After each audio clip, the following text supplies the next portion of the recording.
Inspector General of Police has taken on the British High Commissioner to Ghana, Harriet Thompson, accusing her of meddling in Ghana's internal affairs. In a letter cited by Joy News, the IGP links a tweet by the High Commissioner to the arrest of the Fix-a-Country convener Oliver Vormawor and questions her motive in singling out Mr. Vormawor in that tweet when many other people are facing the law for breaking it. Well, it's a 4-page letter. We'll bring you every juice of it. But first, what exactly did Harriet Thompson tweet, eliciting the response from the IGP? Here is the tweet, and it says, Oliver Vormawor, convener of Fix the Country movement, arrested again. I understand for a motoring offense on his way to court. I'll be interested to see where this goes. And that's the tweet cutting the displeasure of the IGP in the following 4-page letter. Let me share excerpts of that 4-page letter for you. And also that is on your screen. It says the attention of the Ghana Police Service has been drawn to your tweet, which reads, Oliver Vormawor, convener of Fix the Country movement, arrested again. I understand for a motoring offense on his way to court. I'll be interested to see where this goes. Ordinarily, the Ghana Police Service would not have responded to comments such as yours, obviously made from either a biased or uninformed position. However, we have learned from previous painful experience that it has not been helpful to ignore such misguided, unwarranted, and biased comments intended to tarnish the reputation of the Ghana Police Service and that of our country. What is more, we consider your tweet a violation of the Vienna Convention on Diplomatic Relations 1961, which enjoins diplomatic missions not to interfere in the internal affairs of their host country. There's more in this. Your Excellency, the fact that you used the phrase arrested again, we believe must mean you were making reference to the previous occasions Mr. Vormawor was arrested for threatening the security of the state and recently for motor traffic offenses. We intend to address both issues in this letter.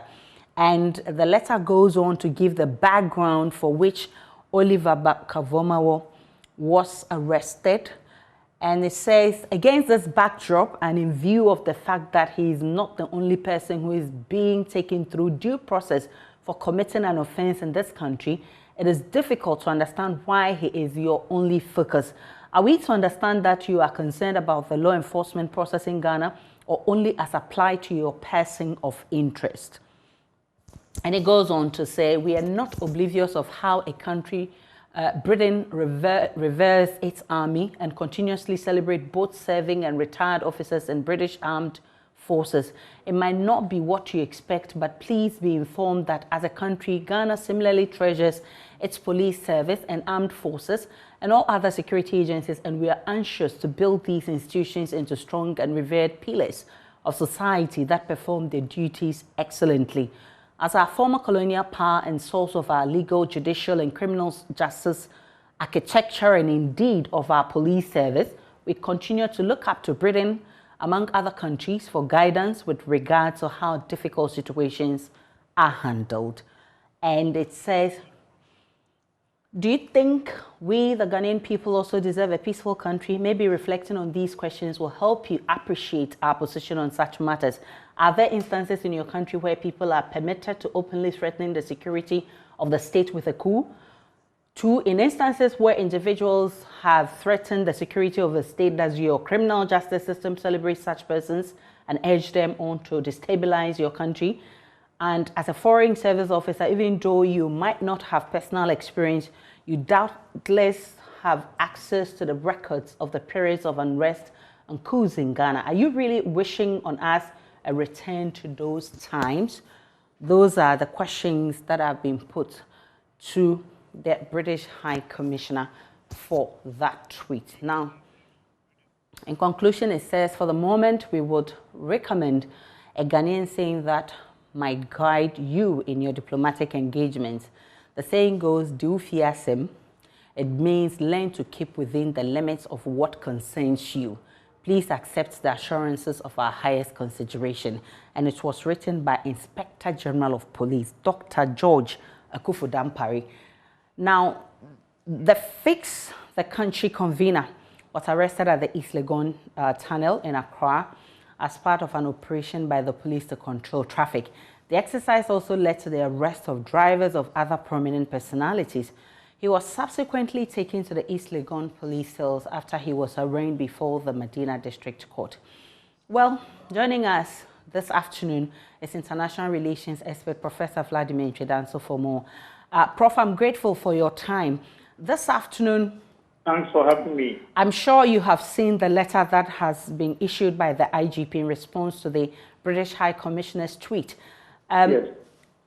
First, what's your reaction? Well, I'm not surprised. The IGP is a very educated person. He understands international law. He knows the norms for diplomatic practice. And if you watch out, he referred to the normal diplomatic norm which should have been obeyed, the conventions that we are all faced with. And based upon that, he was asking very cogent questions.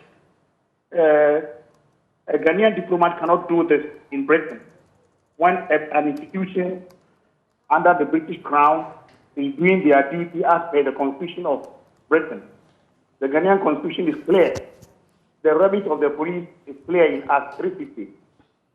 Prevent, arrest, and prosecute. So if somebody has been arrested, it is only the Constitution of Ghana that can say, hey, look, you have not done well. And we have instituted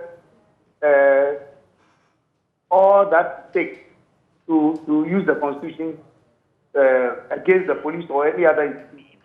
And so the IGP felt it was an interference, and they must be put in their proper place. And that is what he has done. He's written a very, very, very strong letter, a very strong one as such, to the High Commission. It doesn't preclude the Ministry of Foreign Affairs taking up from there, calling the High Commissioner to order. It's done always in diplomatic circles. If you are interfering, the Ministry of Foreign Affairs will call you to order. And then it's handled at that diplomatic level. So I don't see anything wrong with what the IGP has done. It is very, very proper.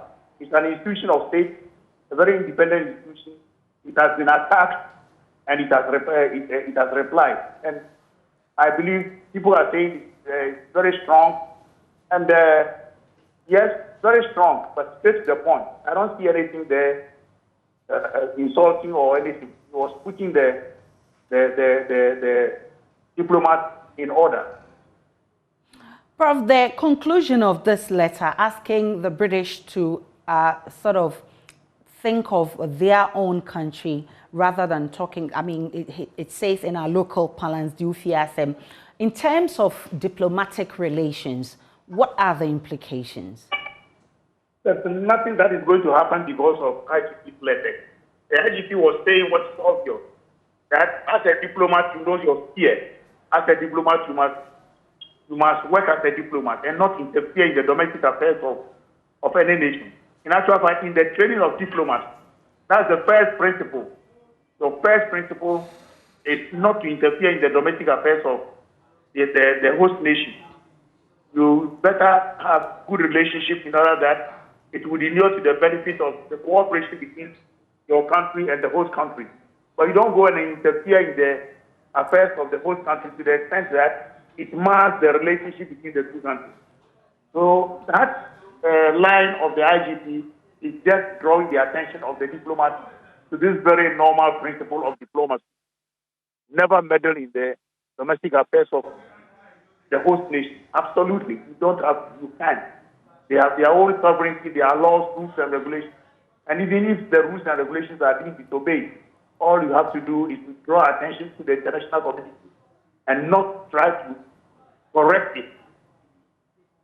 Dr. Vladimir Nchedanso, I'm grateful for your time. He's an international relations expert.